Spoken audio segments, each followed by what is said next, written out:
Hello, everyone. Welcome to the training. So it will start around 15 minutes later. Yeah.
It's my email address.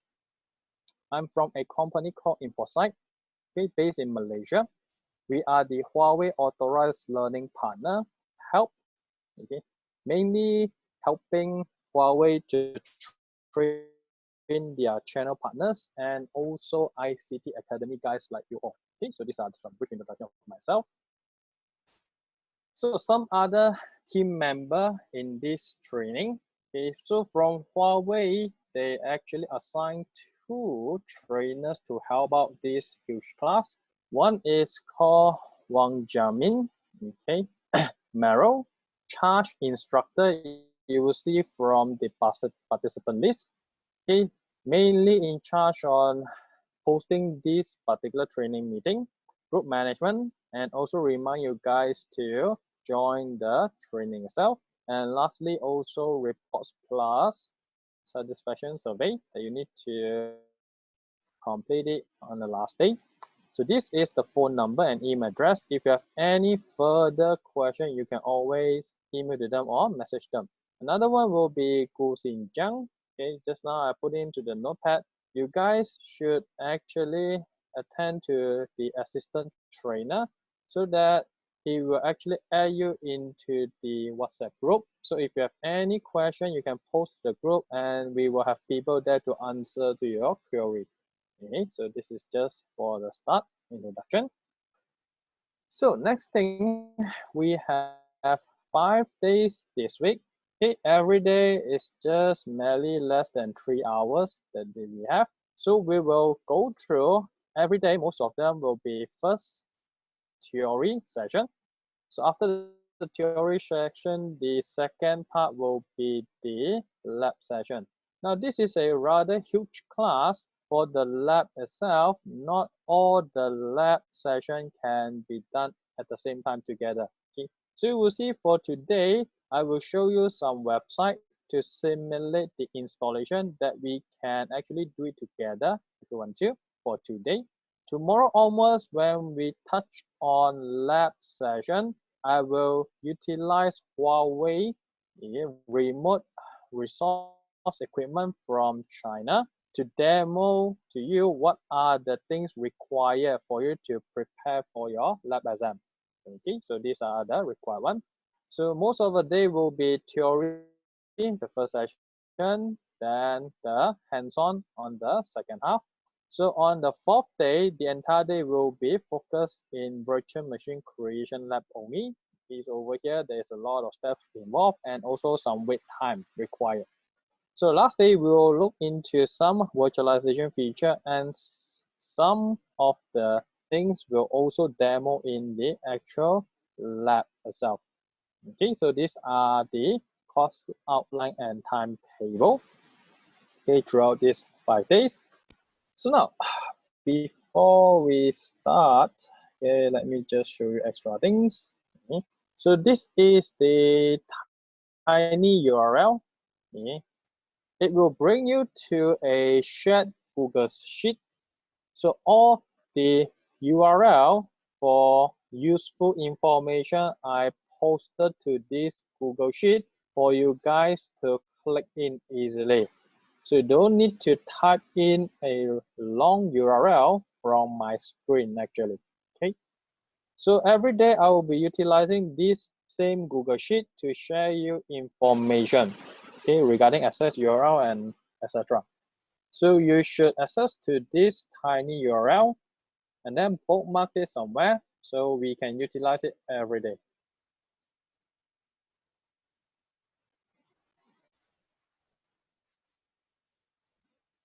So I'll give you some time to access to the Google Sheet.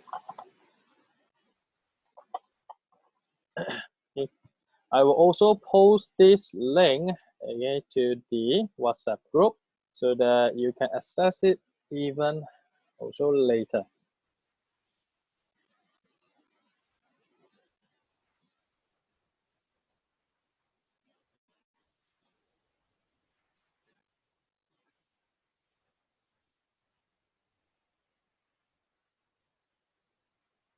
Okay, so that's the Google Sheet access. So let me just roughly show you around the Google Sheet that I prepared for you guys. Okay, so you will see here, this is the cloud computing notes Google Sheet. Everybody have access to it, has read only. So you can now access to the web meeting as a shortcut here. So I posted every day with different meeting ID and also link over here and also the time stated. Okay. So this class is basically planned for Mozambique. Okay, so we focus with Malaysia and Mozambique time zone, so you can adjust accordingly if you're coming from another country. So first thing, has a ICT Academy instructor, you need to access to the new talent learning portal from Huawei. So when you click on this link to the talent portal, it has a Huawei authorized ICT Academy, and even ourselves as the authorized learning partner, we have access to this website not only for PDF training material copy, we can also access certain e-learning platform resources. Plus, when you are a certified instructor, you can download your PowerPoint slide from the same website. Okay, PowerPoint slide from the same website. So you will see here when you scroll down to the most bottom, there will be resources place, okay, that for you to download something. Okay, so this is the new talent website mainly for instructor to share their resources. So if you plan to download this class material, there is another link here in the Google Sheet. So you can click on this shortcut link. They will bring you to the ICT Academy download portal. So you can access with Trainee Zone to download the material for this class, for example. Okay, so you will see here HCIA Cloud Computing V4 from the training material download URL. Now, if you are a certified trainer like myself, you can access to the Trainer Zone to access PPT material, okay, PowerPoint slides. Okay, so these are some places that you can actually move around and see what are the resources that you need, especially on the training material. Okay, so next thing will be the certification path. Okay, so when you click on the link here on the third one, Huawei certification path, it will roughly discuss and also show you, okay, what are the tracks available for example, cloud computing. So you can select cloud computing on the left menu under platform and service certification. So you will see for Huawei, we have HCIA, HCIP, and HCIE training. So we are now in the entry training from Huawei. So this HCIA cloud computing will focus more towards virtualization technology and the introduction to cloud computing. So later on, when you move on to HCIP, we have different tracks to cover. First is the open stack solution, okay, mainly for cloud computing service platform use. We have the HCIP container, okay, mainly focused in container technology, okay, operating system virtualization to be exact. And further, they will discuss more about the cloud computing platform, also including Fusion Access Desktop Cloud. Okay, so after you actually complete even the HCIP certification with 3 different training, you can now plan for the highest HCIE cloud computing training exam. Okay, so these are some training certification path that you can actually see and plan yourself. Okay. So on and off, we will come back to the Google Sheet for URL accessing. So I will tell which particular URL to click on in order to follow my class, especially on the hands-on part, okay, or demo. Okay, so those are the brief introduction and the course outline for this 5 days training. So if you have any further information, query, or question, please post it in the WhatsApp group. I will be in charge on presenting all this training material. Okay? I will not be in the group while I'm doing training, but there will be people there to help you, okay, if you have any questions. Okay, so for the start of the day, we will go through the first topic. I will briefly introduce what is actually cloud computing referring to. Okay, cloud computing. So now in IT, it is a fast changing industry, as you can see here. Cloud computing has been developing rapidly in recent years and has become the foundation of a wide range of major applications or services. Now, don't be surprised, certain services that you're already using, especially mobile service, might be serving from a public cloud computing platform that we might not even know of. Okay, so this is getting more and more common because cloud computing is another new business model for a lot of different business startups. Okay, so what is a cloud computing exactly? How has it evolved to what it is today? So over here, we will briefly introduce you some history and also cloud computing service platform is all about. Okay, so we have first thing we'll discuss about cloud computing, then history, use case, and some characteristic. Okay, so first thing, cloud computing is already here. Okay. So you will see that first thing we are using Huawei Cloud Service as the example. Now, cloud computing is a rather broad topic. Okay, so when we talk about cloud computing, most of the time we are referring to services, or to be exact, IT resource as a service. So you can see here, this is one of the screenshots from the Huawei public cloud solution. So I think some of you already have an idea what is that. Let me just show you around. Now, Huawei also provide public cloud services similar to Amazon AWS, Google Cloud, or Microsoft Azure. Okay, Azure. So over here, you will see we have the Huawei Cloud.com. So when you move to the product, you have the compute resources as a service. So this platform is available as a public terminal. You can access anywhere from the internet. This actually opens up a lot of flexibility when you plan to host your own enterprise services in the public internet.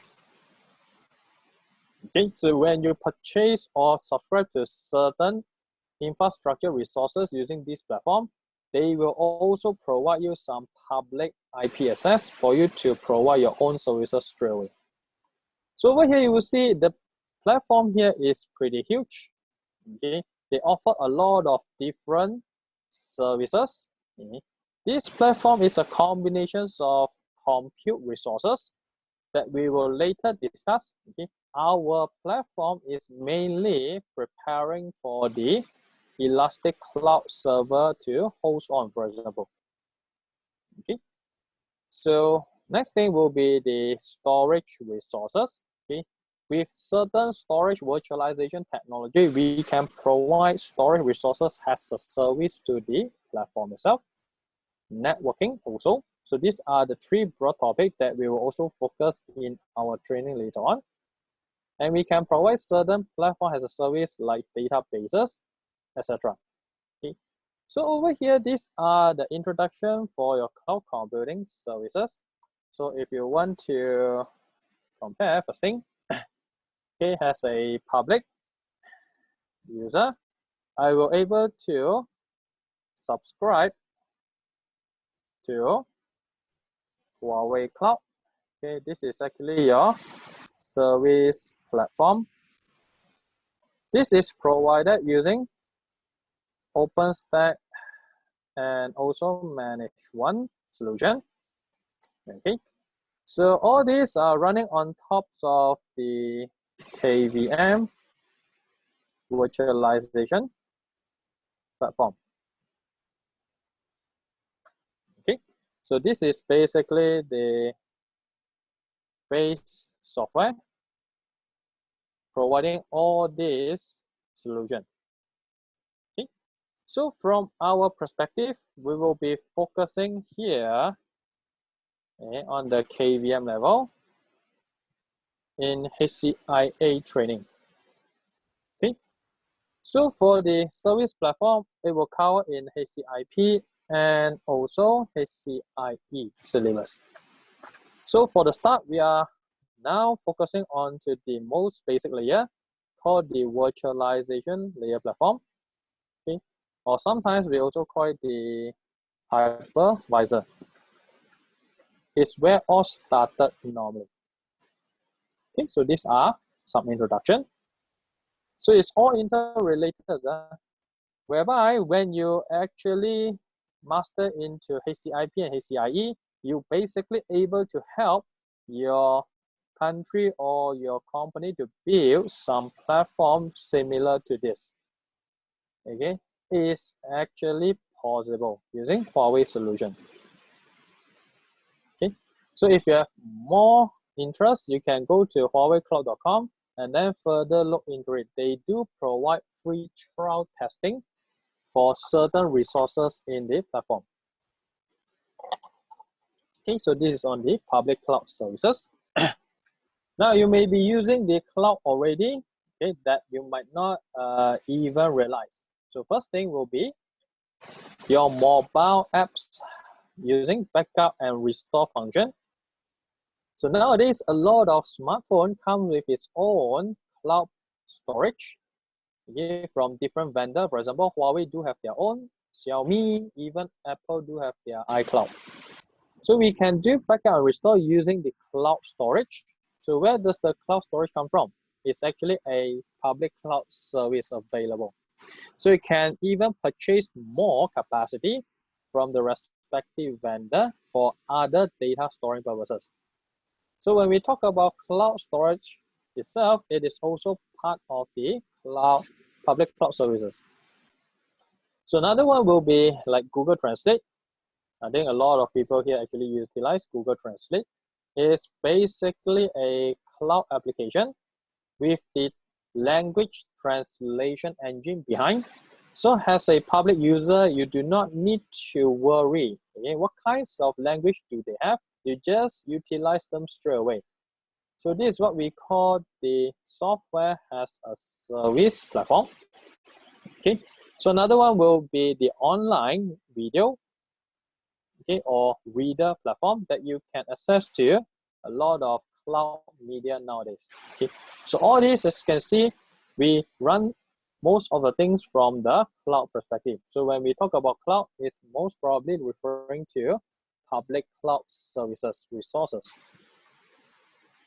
Okay, so these are the cloud computing. It's already here and we are actually using it already.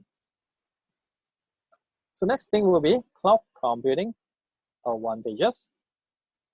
Okay, so now why cloud computing is very popular? First thing, we provide on-demand self-service. So as a public cloud user, okay, all this is actually a guided wizard solution. So when you go to the public cloud service, you can see here, we can basically subscribe our own server resources infrastructure. So you can able to create your own server based on this wizard itself. Okay, on-demand self-service. So when you require an extra server, you can always come back to the platform to subscribe, okay, these particular resources, and you can even expand them if you want to. So as you can see from the Huawei cloud perspective, I'm actually doing some cost estimation here just to let you know how much, okay, cheaper for you to start your solution. For example, if you go for monthly subscription, okay, these are the minimum charges that you need to pay to utilize the server resources. So you can increase your capacity as you like based on how much budgetary cost that you have for your business operation. Okay, so from here you just select what kinds of operating system and specification do you need to actually host your particular resources. So we'll see that based on different things that you actually select for your server, they will have different charges, so-called. Okay? So if you compare to a server purchase, okay, in order to start the solution, okay, with this per month basis, it will be always cheaper as compared to you buy your own hardware resources. Okay, so we are changing the business model from using capital expenditure investment initially to operating expenditure cost per month or per year basis. So when you go for per year, you generally get some extra saving for your subscription. Okay, so these are some of the introduction, okay, using the public cloud service, where refers to the on-demand self-service platform. Okay, so another advantages using cloud computing is we do support broad network access. So as you will see here from the Huawei cloud perspective, okay, so this is actually a public cloud solution, and we do have multiple data center worldwide globally. So I am now accessing from Malaysia. I can even subscribe virtual machine or server over here to run in the Bangkok data center or to Singapore data center. So I'm providing my services using different countries' infrastructure, whichever that is nearest to my target serving customer, for example. So if you are looking onto Africa, currently we have a data center in Johannesburg. Okay, they are getting more and more data center location that actually introduced in this particular Huawei cloud platform. So you will see here with the public cloud solution, generally there is no location boundary, and they actually increase your network access flexibility. You can even subscribe virtual machine or server to run in the China data center to host it. Okay, so these are some of the extra advantages. So another one will be resource pooling. So we generally combine multiple server cluster equipment, okay, to give you the resources you need. So if you utilize the public cloud solution, as you can see here, you are just merely one of the user with maybe 4 vCPU core and 8 gigabytes of RAM memory in this huge data center that you are going to subscribe, for example. Okay? So if I go for Bangkok data center for Huawei Cloud might have like thousands of physical server hardware and storage system that is now combined into a resource pool to provide you these individual virtual machine resources. Okay. So with the service pooling, we can now increase capacity based on how many servers that you need. For example, you are subscribing a virtual machine over here, and worldwide, especially, you are not the only one doing such things. Okay. So the data center will require a lot more resources to serve multiple different user application to maybe the same data center or different data center. So from here perspective as an end user or the public cloud customer, I don't even know how many servers are there serving my resources in the Bangkok data center backend, for example. So this is what we call the resource pooling. So from our training later, we will learn more about resource pooling technology using virtualization platform. Okay. So next thing will be the other advantages called the rapid elasticity. And all this can be also measured. Now, they are utilizing the Monkey King from China myth story as an example.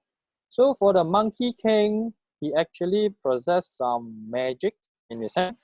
He can actually convert his weapon, okay, it's actually one round magic stick, from shorter to longer or from thinner to thicker. Okay, so this is a very good example to show you. This is referring to your virtual machine. Okay, your virtual machine. So your virtual machine here can be able to scale elastically. So I can basically increase, okay, or decrease my maybe vCPU, VRAM, okay, and even my VNIC card, for example. So according to the resource, okay, I maybe start out with 2 CPU and 2 gigs of RAM memory. Later, I can increase to 4 CPU, 4 gig, and later to maybe 8 CPU, 8 gig, for example.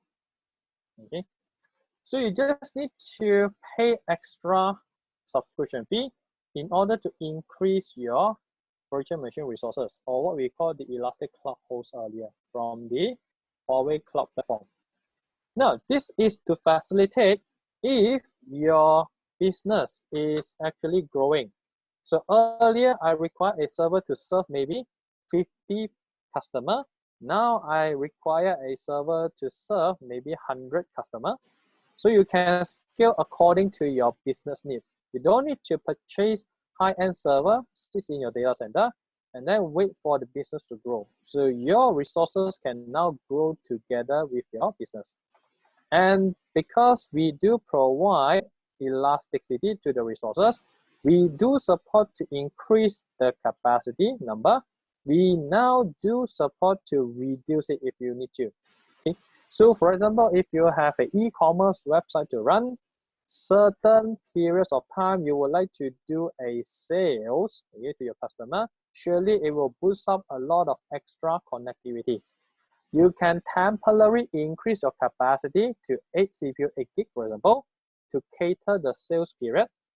After the sales period has been done, you know that the concurrent connectivity will reduce. So you can now downsize back to 4 CPU, 4 gig. And you just pay for merely extra few days of higher resource usage from the platform itself. So greatly reduces overall cost required to run your businesses, for example. So providing rapid elasticity is another major advantages that a lot of public cloud customer likes it a lot. Okay, so you can change accordingly, either increase or decrease these particular resources. So as you will see here, for all these resources that you subscribe, okay, basically Huawei Cloud, it will actually help you to measure the usage, okay, mainly fulfill for your billing charges.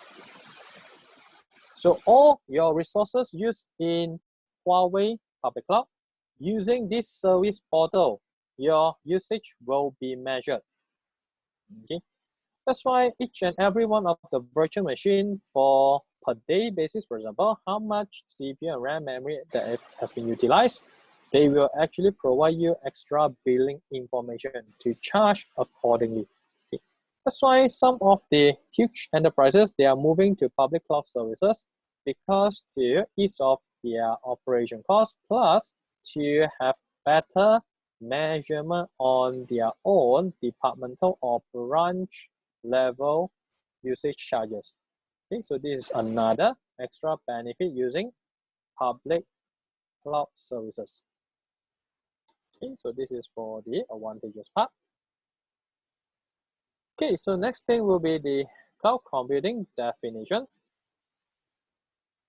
So now for cloud computing definition, according to the National Institutes of Standard and Technology, so they defines over here, what is a cloud computing? A cloud computing is a model for enabling ambiguous, convenient, on-demand network access to a shared pools of configurable computing resources. Okay, so like I already showed from this service platform earlier. So we are basically able to access conveniently from any types of network, okay, from any types of network, on demand when you require that.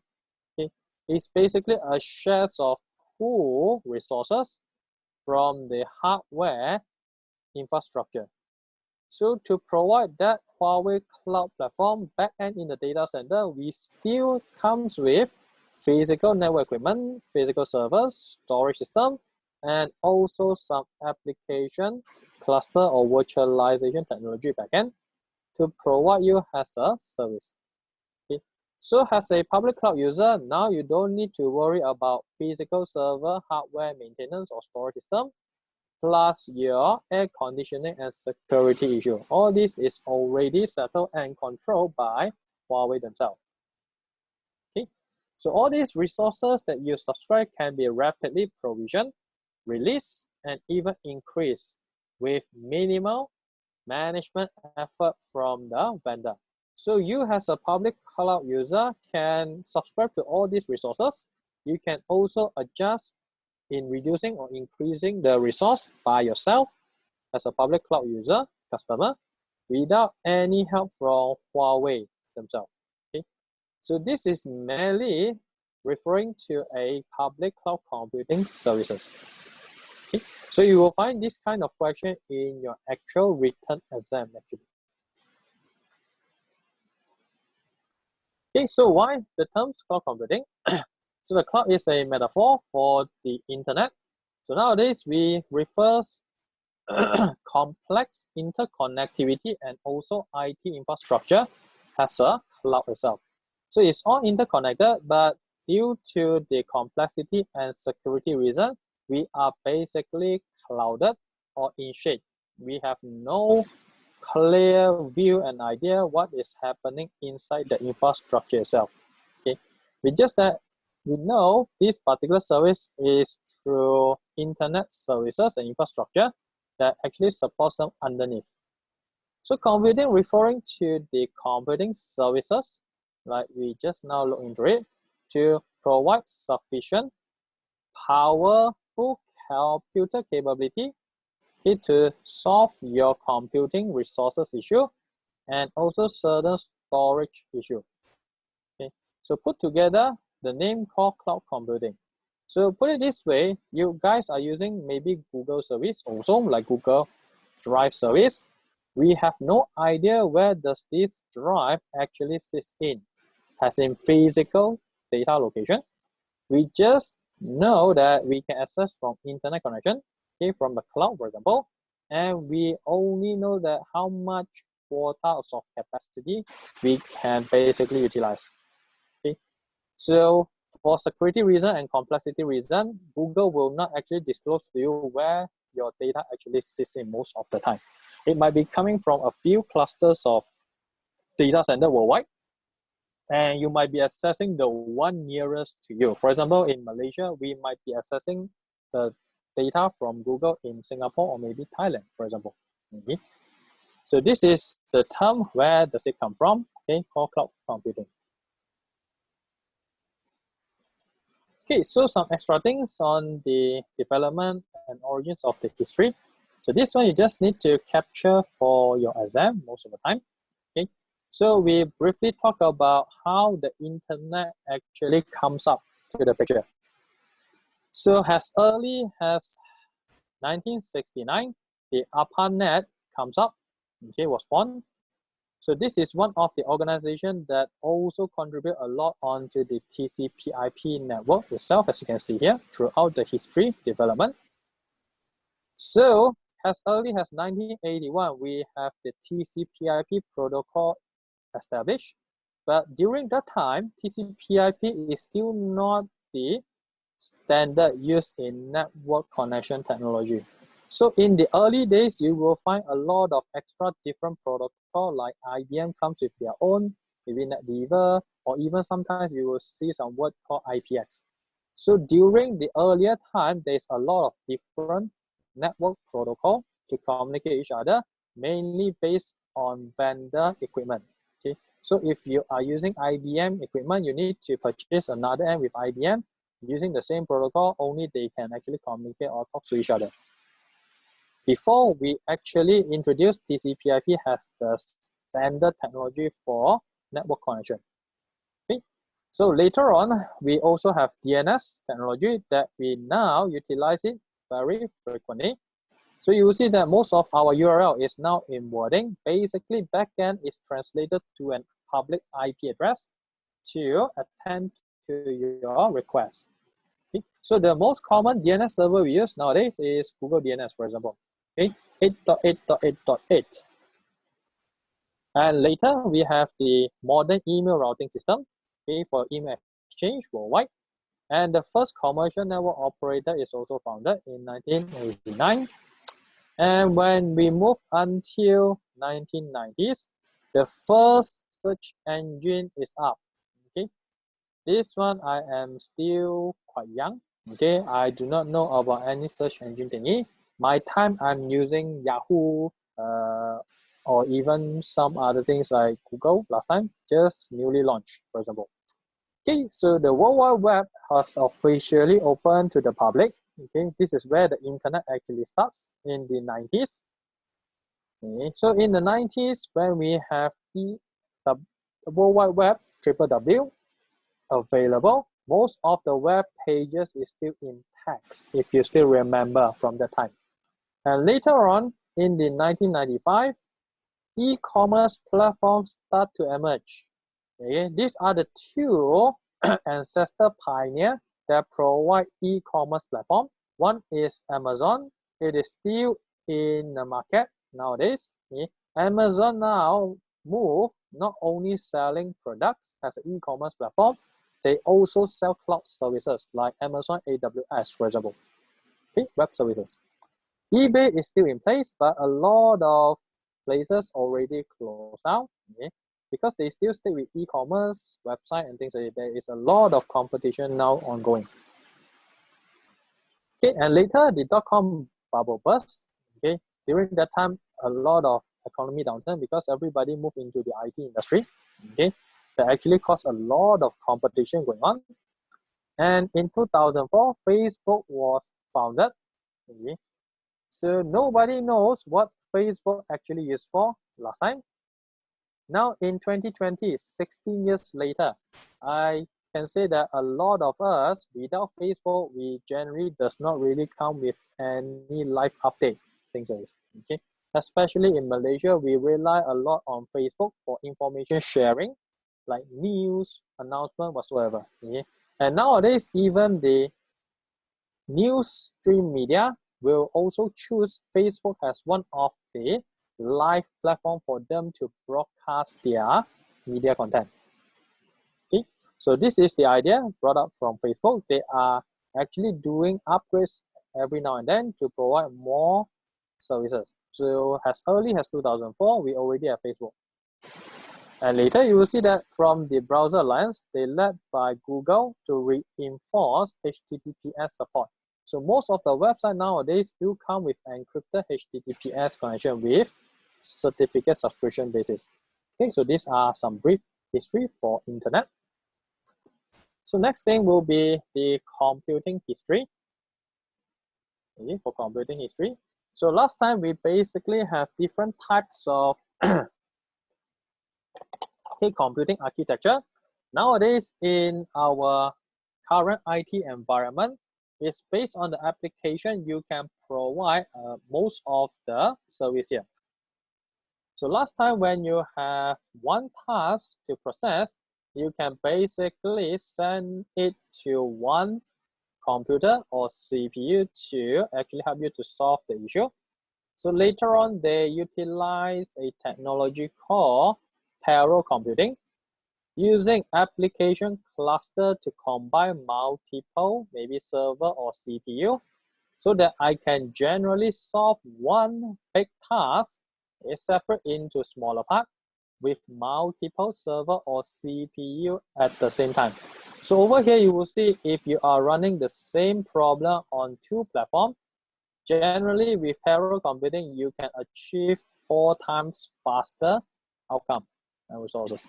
Okay, so this is mainly to combine resources to solve one particular issue. Okay, things like this. So another one we'll call distributed computing. This one works quite similar to parallel computing, but you will see that one big job, okay, inside they have subtasks referring to maybe different calculation, for example. So one big job inside, you have like separate calculation that can be done by different computers, okay? Not necessarily a parallel computing cluster. So each of them can actually process their own calculation and then give you individual answer. And then you can utilize the individual sub-job answer to maybe solve your issue, for example. So the distributed computing can actually distribute the task to multiple machines, not necessarily do it parallelly, or they can do it in sequence time if you want to. Okay. So another one will be grid computing. So grid computing actually increase the scales of the distributed computing itself. Grid computing can combine multiple computing resources from different geographical locations, for example, okay, using application to separate the task into sub-job and then send over to different computers in different locations to process them separately and then returns to them with the result.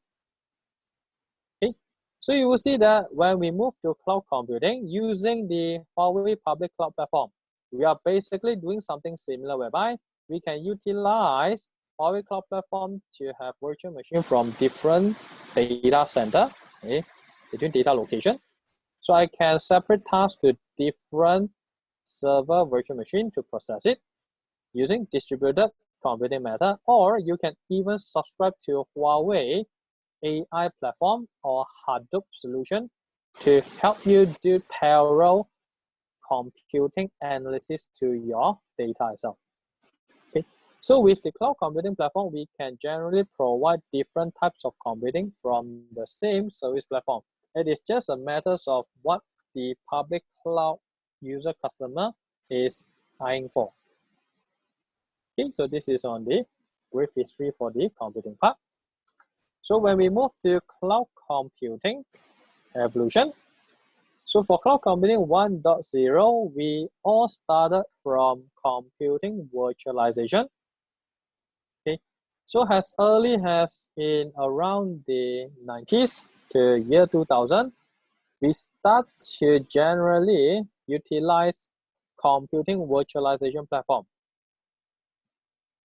Okay, one of the pioneer paid vendor is the VMware solution using ESXi machine.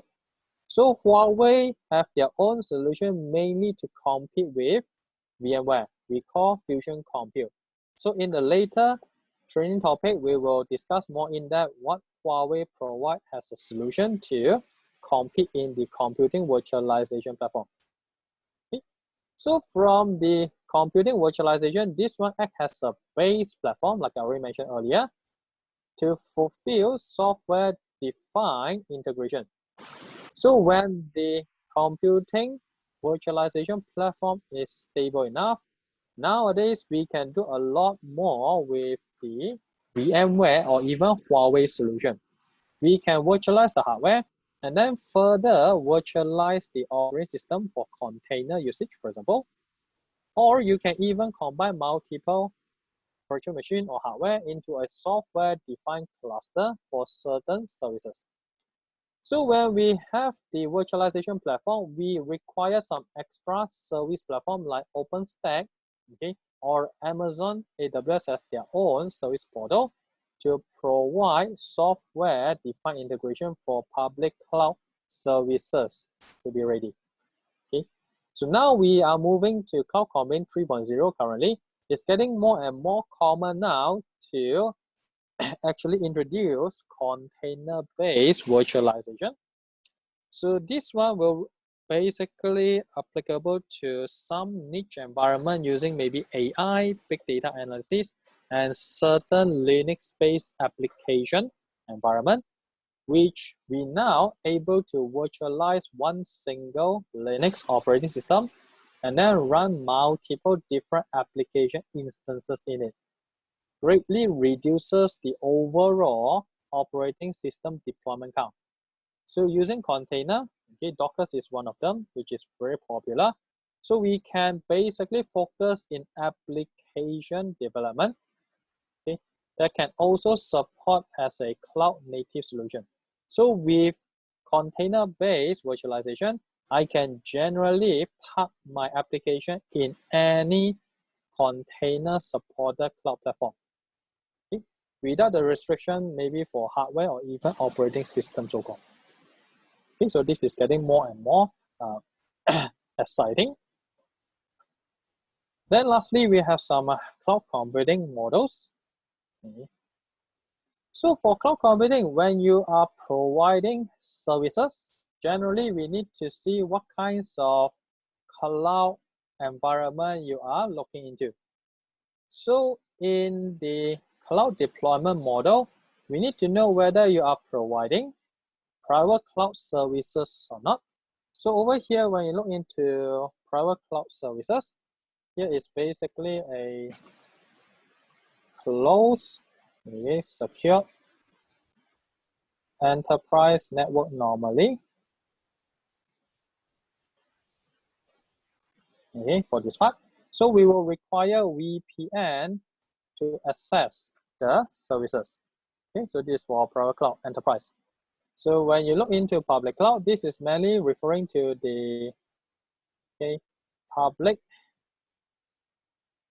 internet accessible service. Okay, like for example, maybe Google. Okay, Google. So for company like, for example, banking. Okay, so in bank, maybe they will provide certain services like what we call the, okay, so over here, maybe bank, they will provide certain hybrid cloud services. What do you mean by that? So they have the enterprise servers for internal use. It's not available to the general public. And from the bank company, they will also provide some, maybe public access, maybe online banking. So for company like this, we are basically having a hybrid cloud infrastructure whereby certain services is available to the public cloud customer. Certain services is only closed for enterprise internal use, which require VPN connection before you can access to these particular resources, for example. Okay? It's getting more and more common for enterprise company to have hybrid cloud infrastructure, okay, because they do offers a lot of public internet access services nowadays, okay, especially like e-commerce website. Okay. So these are the few different types of cloud deployment model. Okay, so as you can see here, for transportation, they will offer transportation cloud, financial cloud, and also healthcare cloud. So over here, you will see a lot of time nowadays for most of the services, transportation, you are able to subscribe to their service with an online website to ask them to come and collect whatever you would like to courier, for example.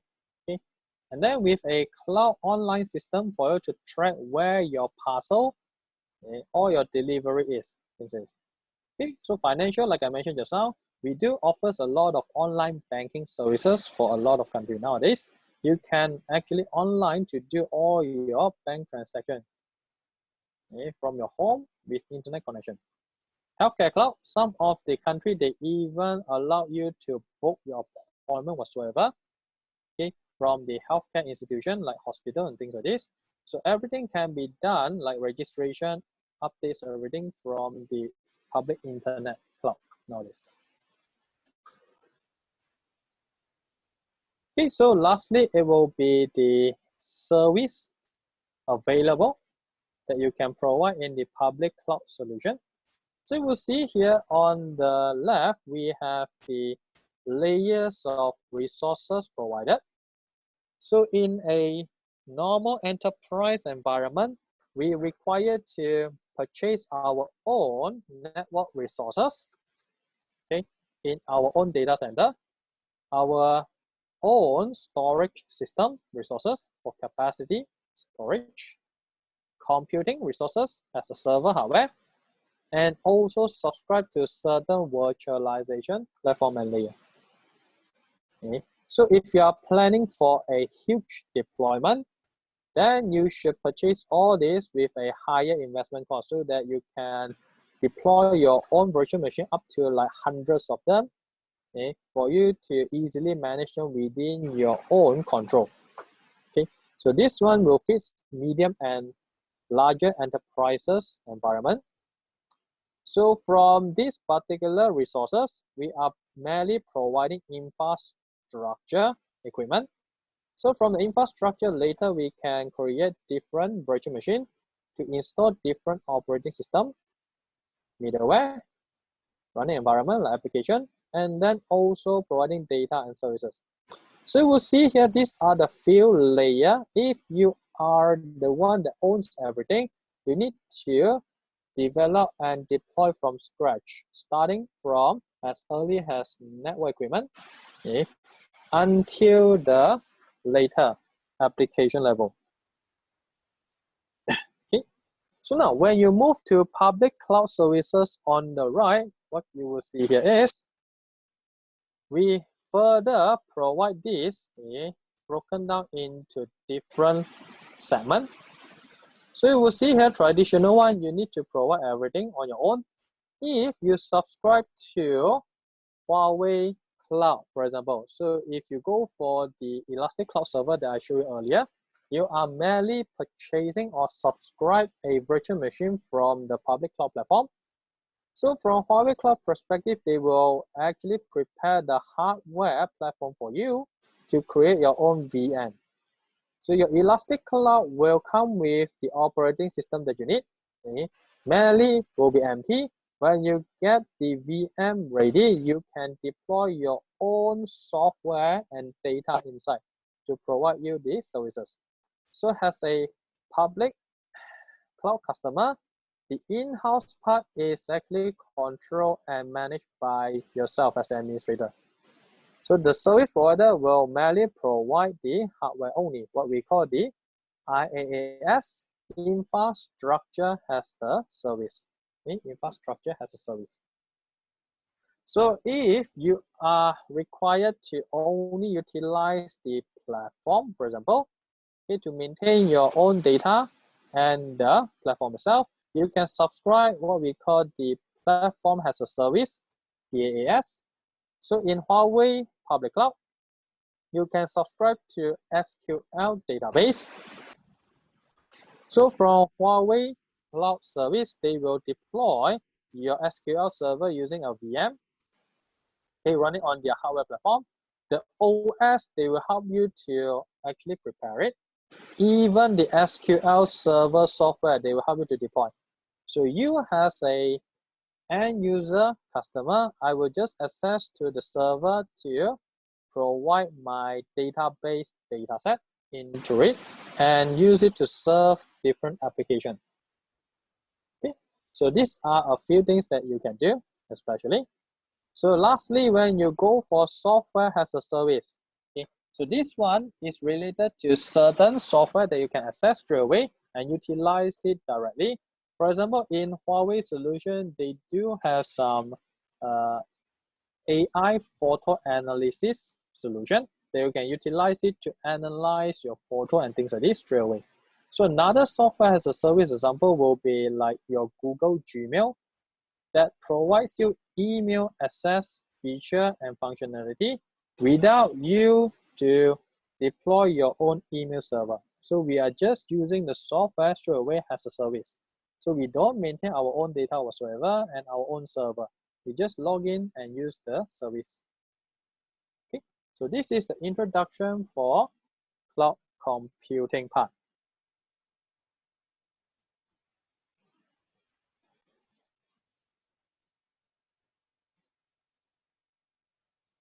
Okay, so that's for the theory part. So I will stop for a while. Okay. So I will give you guys a short break, 15 minutes. Okay, so I will start again later.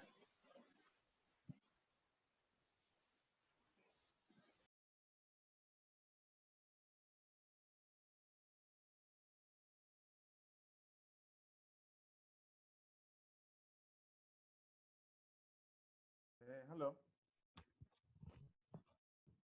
Yes. Yes, I'm sorry, I came in a little bit late. I was having Okay. some problem with my machine on this end. Okay. Uh, I'm saying that you gave an instruction of renaming the okay. Yeah. So this is the instruction because you come in late. So you should message to Xinjiang with this number. Okay. So they will add you to the group. Okay. So All you right. can post extra question there, and you should rename yourself to name, country, and university. Yeah. Are you able to see my name just now? Is it in the correct format? You are David, David. right? Yes. Yes. Zulu, David Zulu Zambia. Zambia, University of Zambia. Yep. Correct. This is the format. That's correct. Thank you. Okay. So now I need to join the group. Thank you very much. Yeah. Thank you very much. So it will be break for a 15 minutes. So we'll continue later. Yeah. Okay.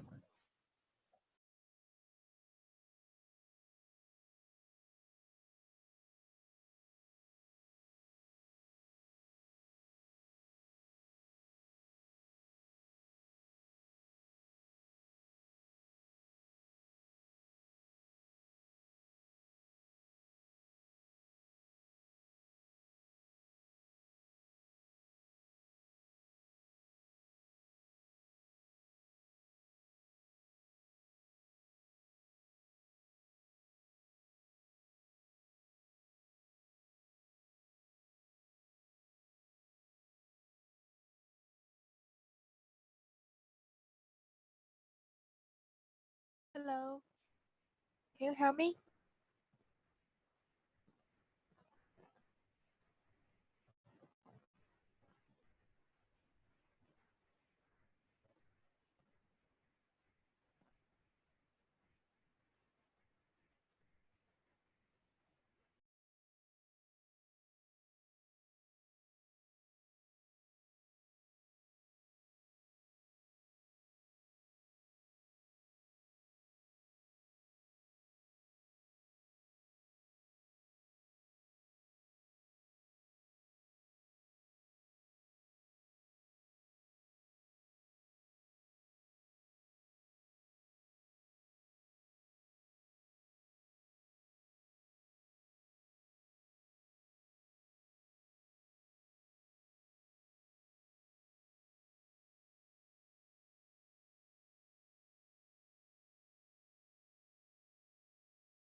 Okay, so let's continue.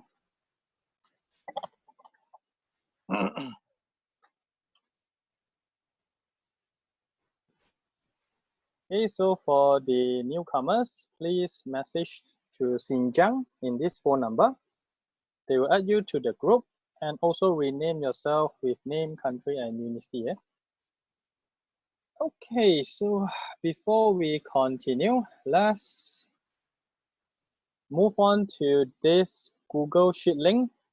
Okay, if you are a newcomer, please type in this link, or you can also find it in the WhatsApp group. Okay, to a shared Google Sheet, I will show you which link to access to continue our training.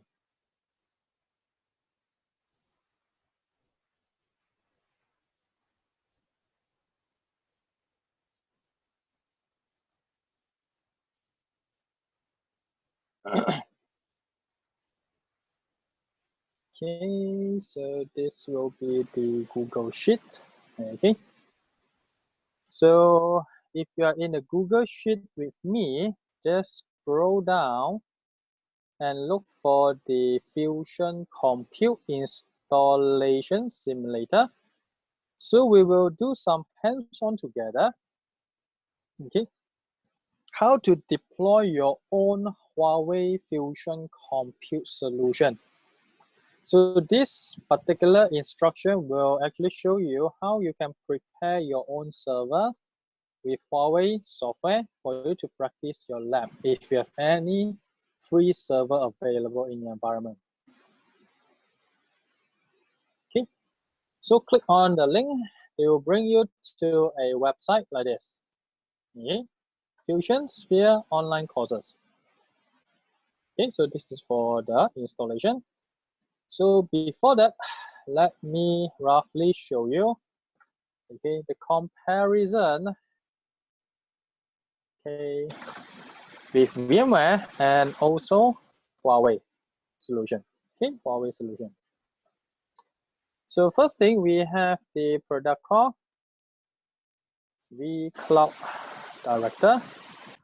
Okay, Huawei have their own called the Fusion Manager.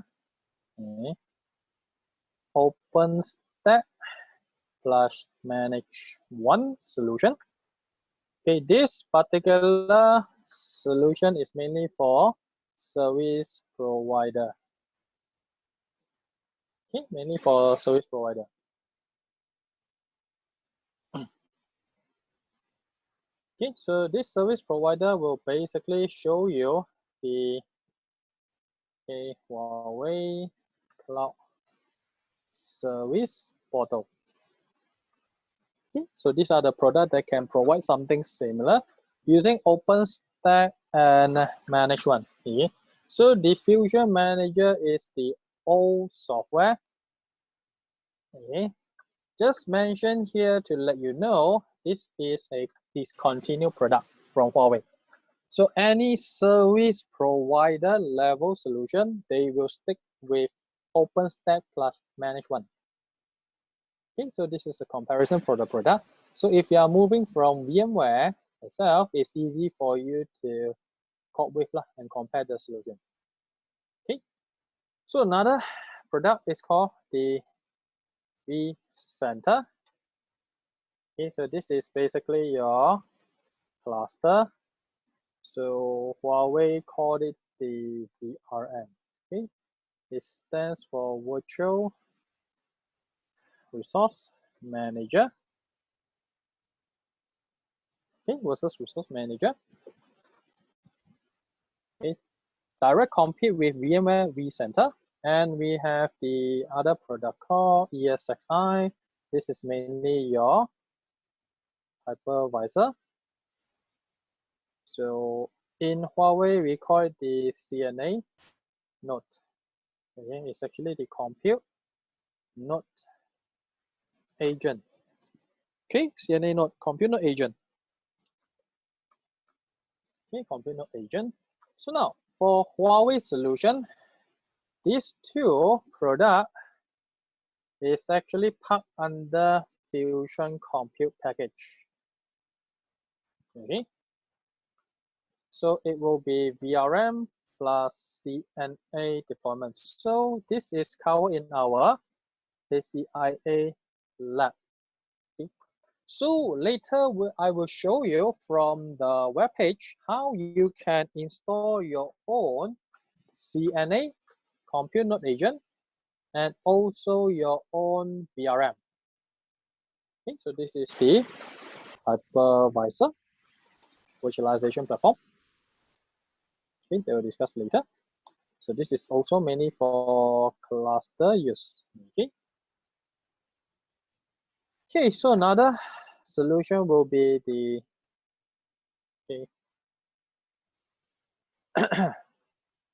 VMware Horizon. This is for virtual desktop infrastructure. Okay, we call it the VDI solution. So Huawei has a product called Fusion Access. Okay, to compete with it, VDI and also application virtualization.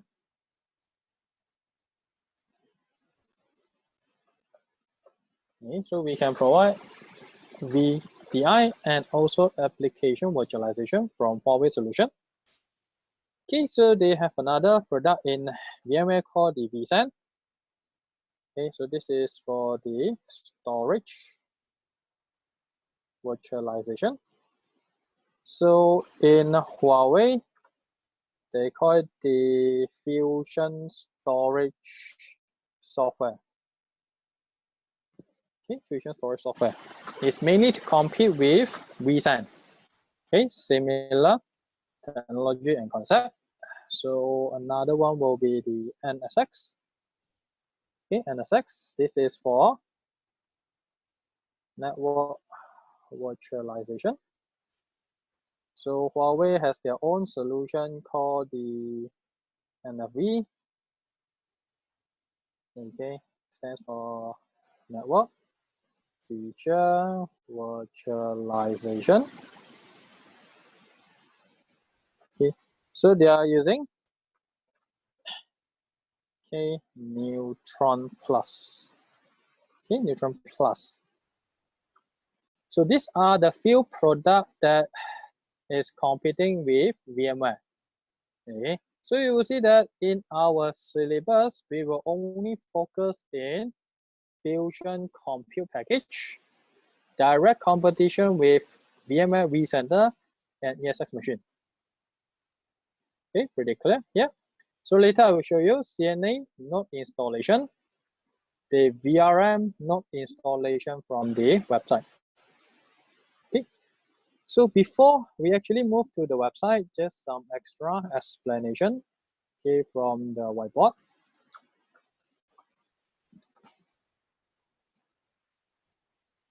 Okay. So now you have a physical server. Okay. So this guy comes with CPU, RAM memory, and also your network card. And this guy will also come with local disk, okay, for your disk resources. So in our configuration later, we will deploy, okay, install the CNA. So this is the hypervisor, EMM, or you can also call it UVP sometimes, okay, UVP. So this is the software layer. Okay, so this is the virtualization platform. Then later I will push in a VRM virtual machine. This is mainly for management on your cluster. Okay. So the physical machine CNA node will come with its own management IP from the port. Okay, so this guy will get connected to the VRM management IP. Okay, connect and also get managed by the VRM. Okay, so these are roughly what we will actually do in our lab later. So we will configure this CNA node installation and push the VRM, then later also continue with the CNA extra additional configuration like network equipment and also storage data store. Okay, so this is roughly what we will discuss basically. Okay, so let's move on. Okay, so let's go back to the Google Sheet URL. Okay, Google Sheet URL. So if you are still not there, go into the Google Sheet URL.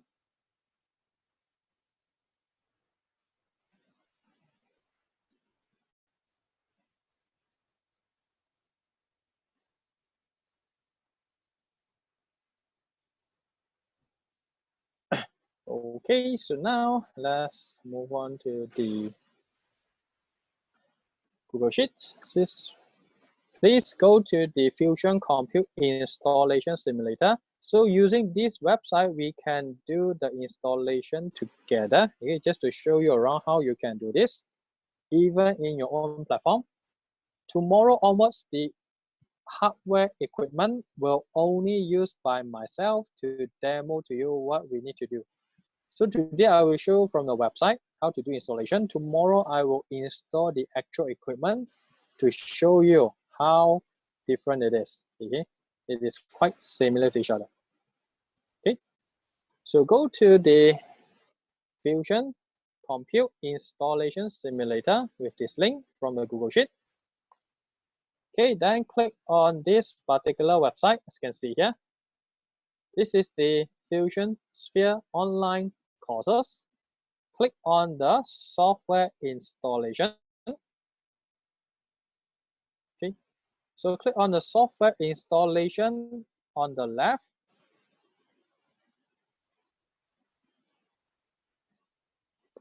Okay, click on the software installation on the left. Okay, so they will bring you to a different page. Okay, so from here, they will show you how you can do deployment for the Fusion Sphere Virtualization Suite 6.5 environment. Okay, so this example is showing you 6.5 version installation. Okay, so tomorrow theory topic will discuss more about the versioning. Okay, it will also reflect what are the virtualization platform you are using. Okay, so over here you will see from the example, they actually shows you when you see this kind of symbol, they are showing you where to click and things like this. Okay, so this is just a simulation website. You are not doing any actual installation. Okay, so they are showing you what you need to do when you deploy your server. Okay, so when you point to install Fusion Compute, okay, install Fusion Compute. So from the left menu, when you click on installing Fusion Compute, you will see that in the middle, they will ask you to install the host using ISO image. Okay. And then later, push the Fusion Compute VRM using the installer tool. Now, where can you get this ISO image? Okay. In order for you to download the ISO image, okay, not in use in our lab here, it is just a simulator. So if you plan to install your own environment, the download link is actually stated in the Google Sheet. Okay, so when you go for the Google Sheet, there is a link called Fusion Compute. ISO download. So when you click on the link here, they will bring you to Huawei website, okay, under software download with version 6.5. So when you click on the Fusion Compute 6.5.1, you will see a list of files available. Okay, so when you click on the Fusion Compute 6.5.1, now you will see a list of files available for you to download. So you can download the CNA ISO. Yeah, that actually shows you in your screen just now. Then the installer.zip and also the vrm.zip, which hosts the virtual machine template image. Okay, so all this I will also show you tomorrow with the real equipment. So this is where you can download your link. That's why the Google Sheet will help you a lot, especially to prepare your own environment. Okay, so for now, I will just close it. So I will go back to the installation simulator. Okay. So to start the installation, first you need to install the host, okay, with the CNA ISO image. So when you click on installing host using an ISO image in the middle link, okay, click on the middle link, or on the left, click on install host. Okay, click on install host. Okay, so you will see first screen you will able to check is your IBMC. Okay, so we are using Huawei server as a example. Okay, so you will have a terminal here. Okay, so I will be connected to the server IBMC management. Okay, for my console access. Okay, so I will also mount my local ISO file to server for installation. Okay, so these are the things that we are doing here now using the Huawei server IBMC, okay, to access the server hardware console. If you're using other brands of server, you will have a different name for that. Like Dell, it will be iDrag. HP will be iLow, for example. Then if you go for Lenovo, it will be the IMM. Okay, so some of them do come with the remote KVM, okay, keyboard, video, and mouse. So this is Huawei server remote KVM. Okay, so I will go back to the installation screen here. Okay, so put in the username and password into the simulator here. Then click on login. Okay, so this is the Huawei server IBMC using 228H V5 server model. Okay, to access the remote KVM control on the server console, click on remote. Okay, click on remote. Then click on remote virtual console in private mode or share mode. Okay, so allow to run the Java software. Okay, run the Java software. So over here you will see we have access to the server console now. Next thing you need to mount the CD-ROM. So you will see that the mouse actually show you to click on certain button. This is a simulator website. You have no other button that you can click. So click on the small icon. It is actually your CD-ROM. Okay. Select image file in the middle. Then you can browse your local machine for the ISO file to be selected.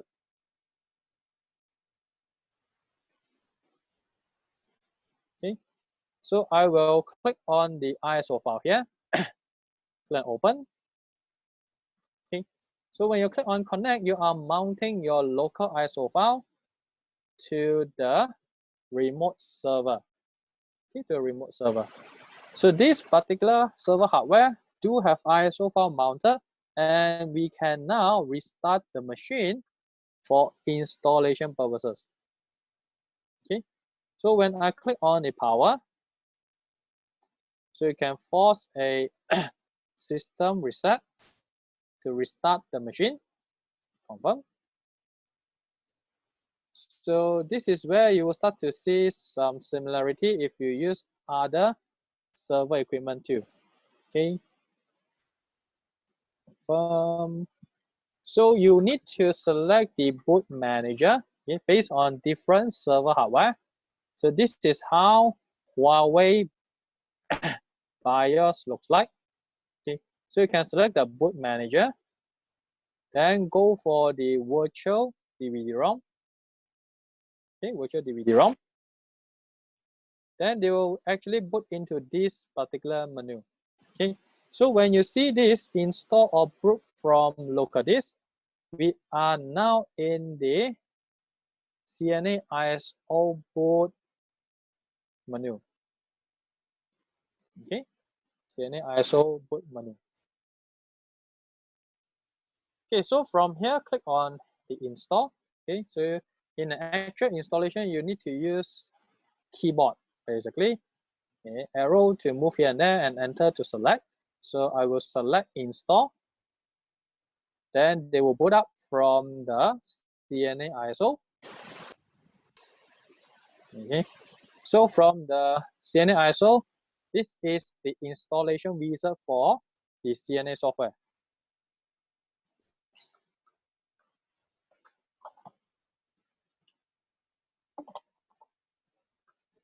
Okay, so first they will ask you which particular hard disk to be installed.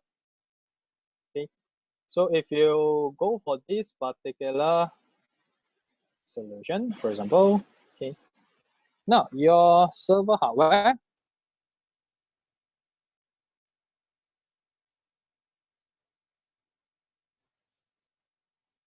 okay, so your physical server come with maybe multiple hard drive, for example.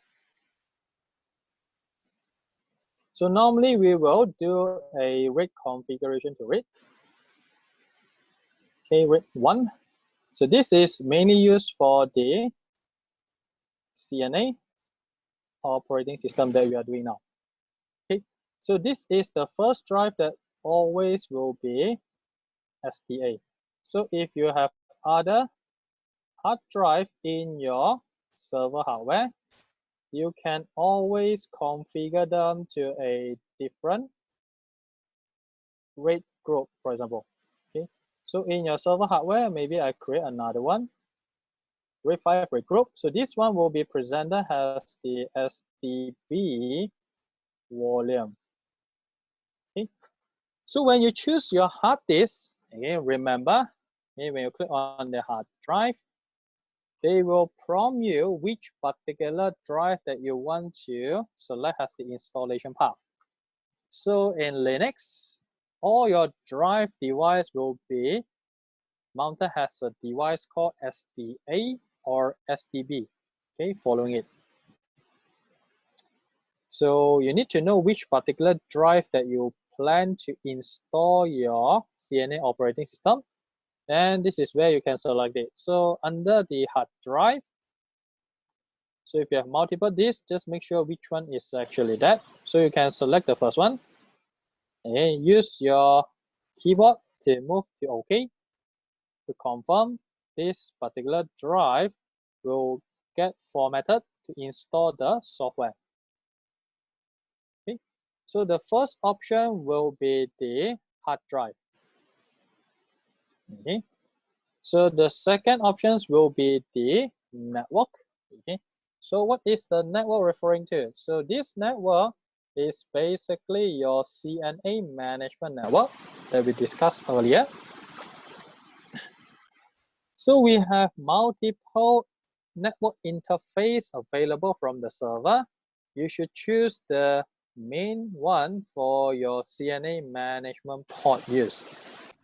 Okay, So most of the testing environment will be using the first one, Ethernet 0 for management. So when you select Ethernet 0 for management, they will ask you, do you want to configure IP addresses to this management port manually without VLAN? And the last option is manually with VLAN configuration. Okay, so if your port is using trunk link, most of the time we need to put in a VLAN tag to it. So in our environment, we doesn't use any VLAN tag. Okay, I will just choose the third option. Put in the IP address. Okay, for my environment, for example.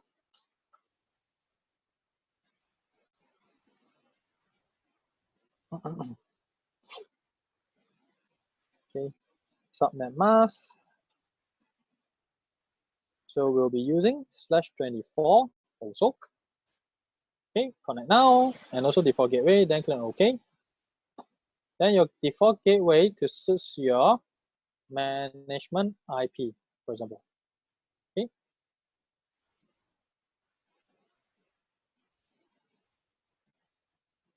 Okay. So tomorrow we'll be using something similar on the network part. So click OK. Done for the IP connection configuration. Okay. So after that, we need to put in the host name. Okay. So the host name will be changed. Okay, this one will be the display name on your CNA console when you log in as a console access.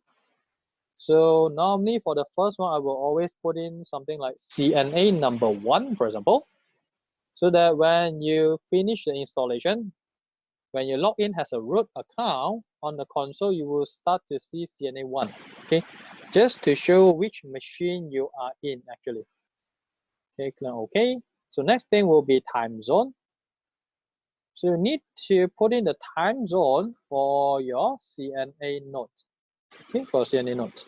Now for the time zone itself, okay, if you go for Huawei solution, Huawei Fusion Compute, NTP server support.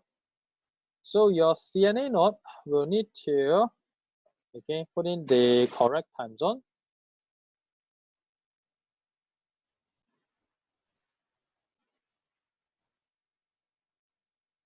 So like this. Then the CNA will point to the VRM, okay, as the NTP server for CNA node. Okay, that's the NTP server for the CNA node.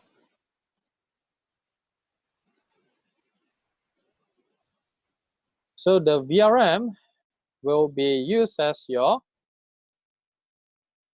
NTP server for your CNA node. And then your VRM will actually point to maybe your enterprise, okay, or your production NTP server. Okay, so this is the time sync relationship. So on your CNA, you should point to the VRM for NTP time sync configuration. And then from the VRM, later you need to configure an external production NTP server. Either comes from the enterprise production environment, they have their own NTP server, or you can connect to the internet NTP server if you want to. Okay, just for the time sync, this is pretty important so that all your tasks, your logs, alarms will be according to the correct country time zone, okay, to avoid any confusion happens. So in our simulation environment, okay, we will be using Beijing time, similar to myself, Malaysia time here, +8. Okay. Then next thing will be the password. Okay. So the password for your CNA host.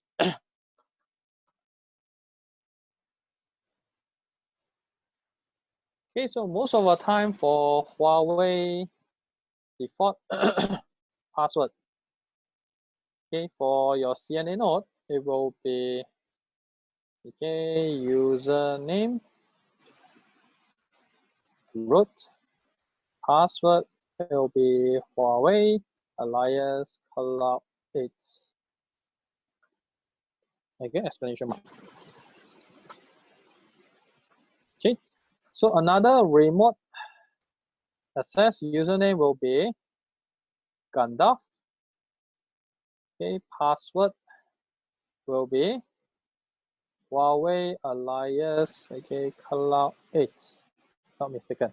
Okay, so you will see the default password is always Huawei alias Cloud 8 explanation mark, or sometimes they will use Huawei alias Cloud 8 only. Okay, so this is for the CNA password. So you can follow the same default password if you want to. Okay, just to avoid the differences. Okay. Or you can set your own password that you like here. After you set the password here, you need to document it into your documentation for the root account access. It is to facilitate other things like maybe service account management and things like this. Okay, so I will just put in my password. Okay, so click OK, confirm. So after you have all this in place, okay, so next thing you click on OK to start the CNA host installation. Okay, so once you start the host installation, you will see that first message will prompt. Confirm the configuration. Okay, yes to install the OS, no issue. Then they will format the drive. Okay, they will prompt you a few messages telling you that the drive will be formatted, all the data will be lost. Are you sure to continue? Then they will start to install your CNA operating system. Okay, so this is a simulator software. The process to install the CNA node is quite fast over here. So if you are using a normal equipment, it will require somewhere around 15 to 30 minutes to complete the installation on the CNA host server. Okay, so this is for the CNA host installation. So once the host is ready, you require to push the VRM software. So for Huawei, if you go for Huawei Fusion Compute, minimum to start the solution, it will be one CNA host, and also one VRM, either virtual machine. So this one will facilitate to start the solution for you to do testing. Okay, so after we deploy the CNA host, this guy does not come with no management interface from the CNA host itself. So I will need to push at least one VRM virtual machine into the same CNA host to provide me the web GUI management interface. So this is a must for Fusion Compute to run. Okay.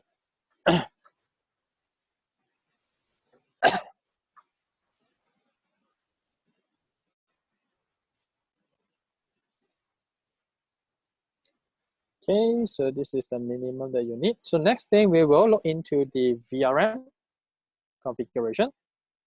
Okay, so click on next. So next thing to install the VRM software. Okay, to install the VRM software, you need to download the installer.zip. Okay, installer.zip. Extract it into your folder. So this folder will come with the installer.exe program. Okay, so the .exe program here is used to push your virtual machine image template for your VRM into the CNA host. Okay, so when you click on the installer file, so this is how they actually looks like. Okay, so now for your CNA installation, you see here, using the installer tool, you can also deploy your CNA host. Okay, so if you go for CNA host installation, we generally have a few options. Okay, the first one will be using CNA ISO install individually, okay, from console. So this is the straightforward method, okay, that we already practiced in the simulation. Okay, so another options will be using the installer tool to push CNA ISO. Okay, so using the installer tool, first your terminal machine with installer tool need to connect to isolated network. Okay, isolated network. Then your CNA host need to connect to isolated network also. Okay. Then the terminal machine will provide DHCP IP for CNA host. Okay, so the installer tool will utilize, okay, we use PXE boot installation to remote CNA host. Okay, so using a installer tool is focused for more than one CNA host installation. Okay. Now, if you have more than one CNA host installation, you would like to install them in batch, you can utilize this installer to do that. But there are some disadvantages here. Okay. So if you are going for the installer tool, what do you need here is your terminal machine need to connect to the isolated network. The CNA host also need to connect to the isolated network, so that this network is not used in the production environment, and your terminal machine can configure and provide DHCP IP address services to this isolated network, and your CNA host can get a PXE boot IP. So once the CNA host is booted from PXE, the installer tool will able to detect, and they will utilize PXE to push the installation to your remote CNA host. Okay, so this is another method as compared to the earlier ISO installation that you have.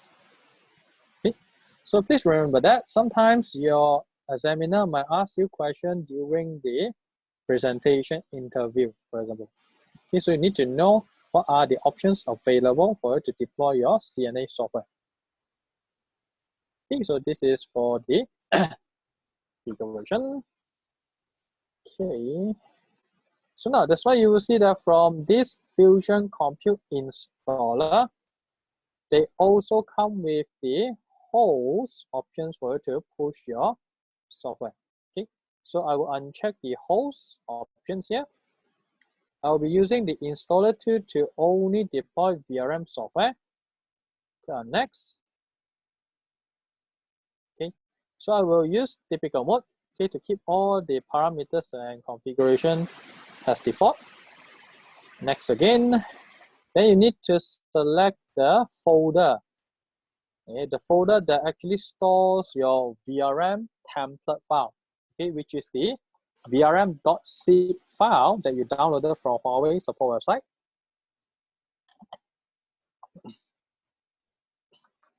Okay, so click on the browse button. Okay, go for the folder and look for it. Click on OK. So when you click on verify button, the installer tool will check, do you have the valid vrm.zip file? If you have that, this installer tool will help you to extract the file. So it will be an image template after the unzip in this particular folder. So this verified process might take some time to unzip the file and then verify the file is valid to be used. So when you click on next, now you comes to the install VRM wizard. So they will ask you some parameter regarding the VRM that you would like to push into the CNA host. So when you click on next, so here they will ask you, your installation method. So for VRM, so for your Huawei Fusion Compute VRM, you have two options. One is to install standalone, single VRM approach. This one for testing only. Not recommended for production. So you can install as active standby. 2 VRM for production use. So this particular option will provide you redundancy. If one VRM is down, you still have another one in place. So these are the installation options that you need to keep an eye on. Then later they will ask you the system scale. So if you go for the single installation here, single IP address for VRM is enough. So if you go for the active standby, single IP for each VRM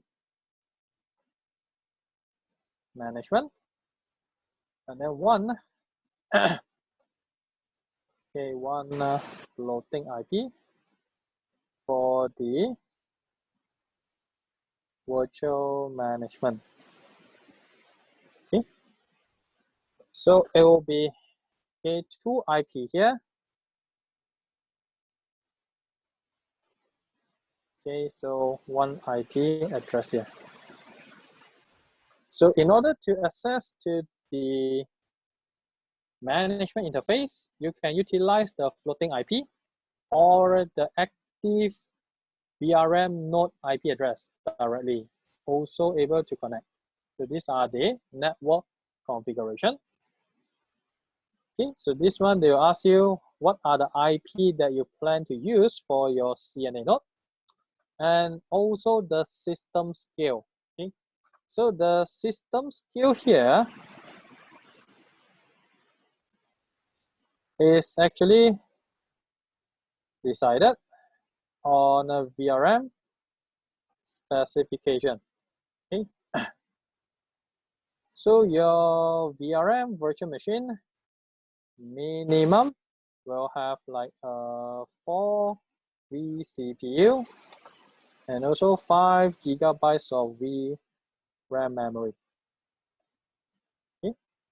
So 4 vCPU, 5 gigabytes of RAM memory, and then they will utilize around 150 gigabytes of VHD disk capacity.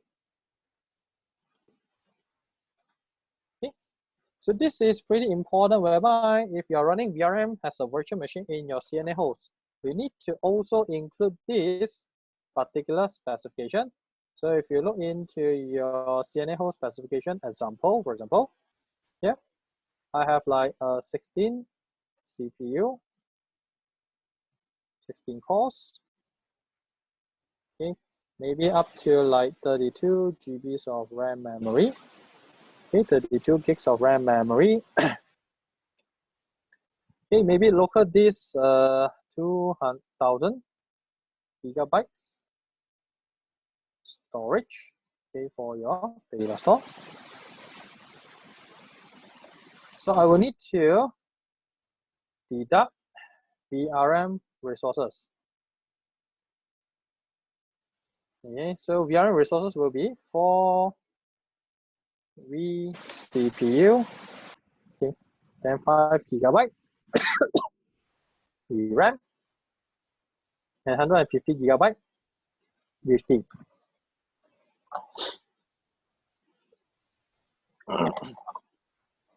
Okay, so after that, your total available resources, okay, will be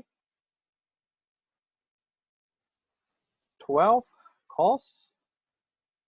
Okay, so it will be one-to-one calculation. It will be easier for you to scale up basically. So 32, deduct 5 gigabytes of RAM memory. It will have 27 gigabytes of RAM. Then around 1.8 TBs of storage left. Okay, so later if you plan to install your server hardware, okay, using your own server, you need to make sure your server host come with enough processing power, okay, enough RAM memory. This is the minimum that you need to get. Most of the time it will be like maybe 4 to 8 CPU cores, and then 5 gigabytes of VRAM for the VRM only. Now, if you have only 6 gigabyte or 8 gigabyte, it will not be enough later for you to create virtual machine. So most of the time for minimum deployment, we suggest to go for 16 gigabytes of RAM at least. Okay, and then you have like few hundred gigabyte or 1 terabyte of storage for your CNA node. Now this is for testing purposes. If you go for Huawei recommended specification for production, in Huawei recommended specification, they will ask you to go for 64 gigabytes of RAM memory server host, okay, for CNA software. That is for production use. Okay, so for testing, you can go even lower up to 16 gigabyte, no issue, it will still run. Okay, this is just some tips for you if you plan to deploy your own solution. Okay, so over here, you need to put in your IP address. Okay, for this, just put in some figure here. So click on next. So they will check the configuration, see whether it is available or not. Now, if you go for the active standby solution, so they will ask you which host do you want to go for. Okay, so if you are running active standby VRM, okay, so I will have the active VRM IP and also the standby VRM IP. Okay. So the active VRM IP will run on one CNA 01 host IP, and the active VRM will run on the other CNA host hardware. Okay. So this is the host hardware.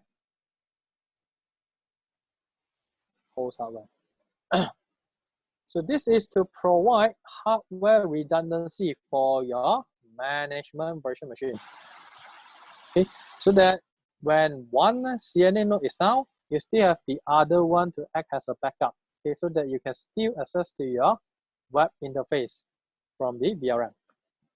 That's why from your installation here, they will ask you to put in the first CNA host IP address and the root password that you put in earlier.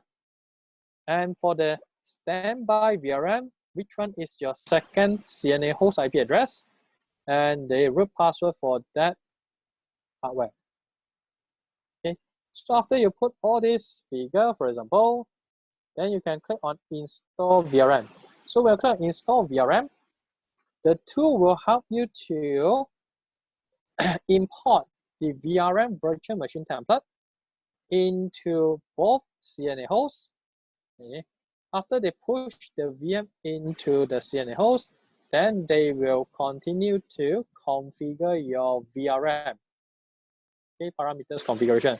Like what are the IP address used for your VRM to provide web interface management. All this will be done in this process. Okay, so install VRM might take you some time, similar from 15 minutes to maybe 30 minutes. After at the start, you will see the system installed successfully message. 100% completed here. Okay, so from this simulator, you can roughly know what you need to do if you plan to install your own environment. Click on next. So now you have the default username and password to access the VRM management web interface, okay, web GUI. So to access to the Fusion Compute VRM web GUI, you just type in the floating IP that you put in earlier. Okay, if you are using active standby, if you are using single VRM, it will be the management IP for that VRM virtual machine. Okay, so it's pretty easy for the access. So this is the default password. You can look for this default password from the Huawei documentation too. Okay, so the Huawei documentation is stated in the Google Sheet. So when you go to the Google Sheet, there is a link to the Fusion Compute documentation. You can also find the system requirement here, okay, before you do an actual installation from there. Okay, so this is the link from the Google Sheet. Okay, so that is the VRM installation process. So after we done the VRM installation, click on finish. Okay, so the tool will show you 100% completed on all the process that you actually want to do so. Then you can close this installer tool. Okay, so next thing we will move on to some basic configuration for your VRM. Okay, so before we move into that, I will give you guys a 15-minute short break, and I will continue later after the break. Okay, short break, 15 minutes. So I will continue again at 10:30 p.m. You can see from my share screen clock, basically. Okay, 10:30 p.m. I will start again, 15 minutes break.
Okay, so 15 minutes break done. So I will continue again. Okay, so we have done the installation for the CNA host and the VRM. Okay. So over here, when you're looking onto some extra configuration, after you have done everything, first you need to log into the VRM to load the license file. Okay, to load the license file. So over here, this is a pretty important thing. So when you click on the Fusion Compute, okay, put in your username and password, the default one that you have, click on login. Confirm to change the password for the first time. Okay, confirm to change the password for the first time. So this is for security measure. The first time when you log in as an admin account, you need to change your password. Okay, so this is the Fusion Compute web interface. Okay, Fusion Compute web interface. So when I click on the system tab, okay, under the system configuration, this is where you can load your license file. Okay, so over here for the Fusion Compute, okay, so if you go for Huawei Fusion Compute, okay, we have the trial license, okay, by default. They can only support a 6-core CPU maximum. Okay, 6-core CPU maximum. Okay, and then one particular VRM cannot have more than 6 sockets of CPU in total from CNA node. Okay.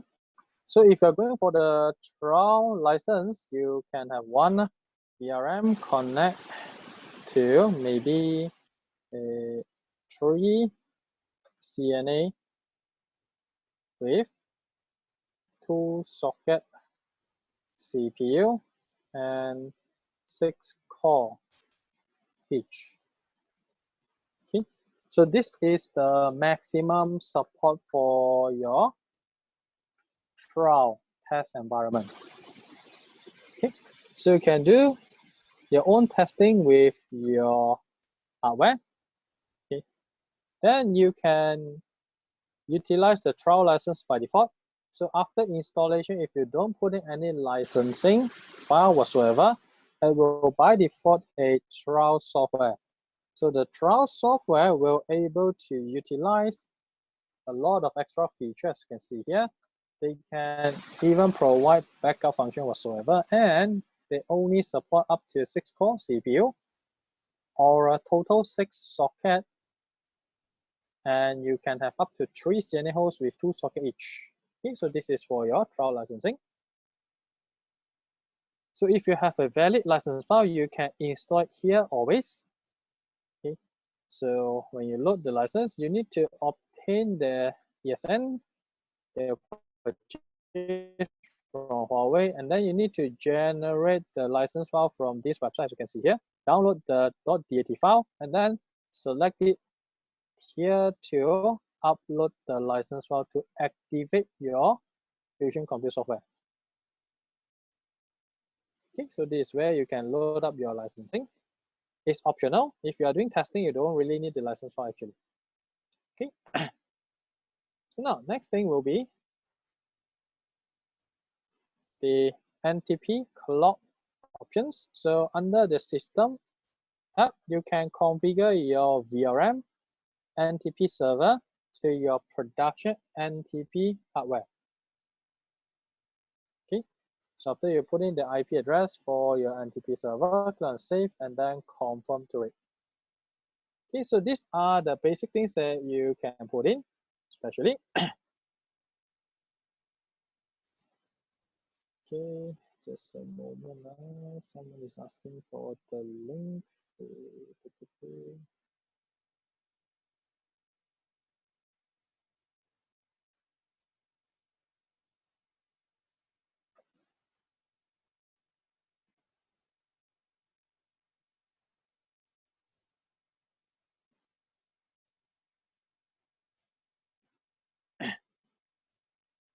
Okay, so let me continue. So next thing, we will need to configure the infrastructure to get ready for your testing lab.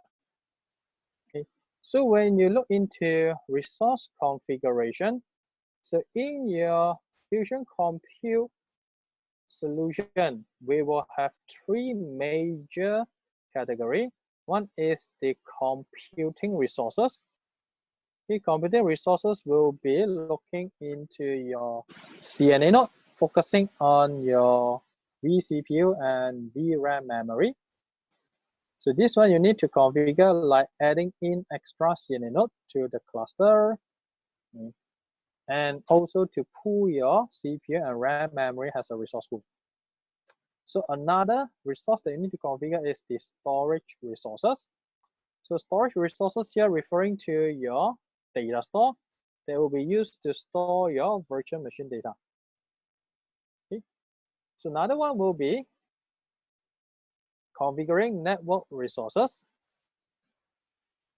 So in the configure network resources part, you need to create the distributed virtual switch, okay, port group, all the things for your virtual machine to have valid network connections. Okay, to have valid network connections. So let's look into it one by one, what you need to do, especially on the computing resources. Okay.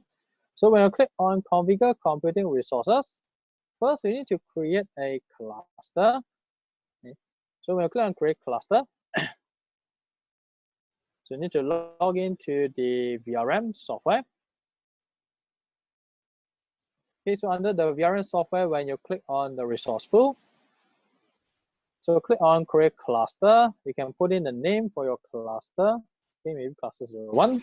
So over here, we can configure certain cluster feature that will be discussed in the last day, okay, on the virtualization feature, for example. We can also enable resource scheduling, IMC, for example, okay, to put into the cluster level configuration. So next, do you want to enable memory over commit? All this will be discussed on the last day.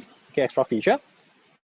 HCIA function, resource scheduling also will be discussed later. So all this will keep it in mind later on. Okay, IMC also will be discussed later. Confirm the cluster. Okay. So after you have a cluster, you can now add in a host. Okay. So the add host over here referring to your CNA host. So you install the first CNA hardware, then you push your VRM into it. So if you have another second CNA host that is already done installing, you can add into the VRM. Okay, and also park under the new virtual cluster, for example. So when you click on the add host, you can put in the name for your CNA host, for example, maybe CNA 2, and the IP address for it. Okay, so click on next and confirm. So you will see that they will add in the CNA node into the cluster, and after it is successfully added, you can now utilize the CNA node. Okay, if they come with data store ready, you can create a virtual machine there. Okay, so most of the time when you add in a new CNA host, they might not come with a data store ready. Then we will need to proceed to the next stage. Okay, so first thing, we'll prepare the CNA host. Okay, that will actually shows you how much CPU and RAM memory available. Okay, we'll check on the host level, so that from this figure, you can now use it for virtual machine resources.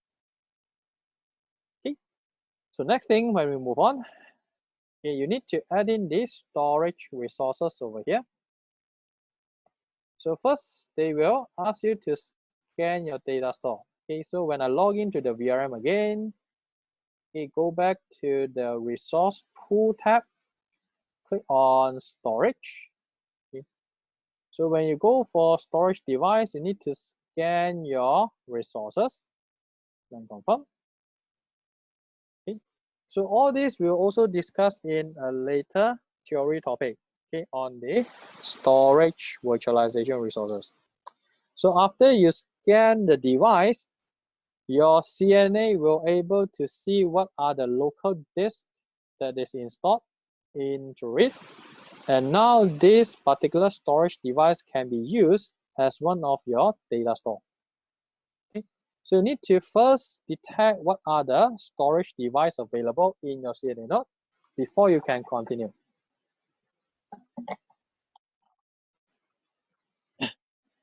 Okay, so next thing, click on next, and they will bring you to the Add Data Store screen. So click on the Add Data Store tab.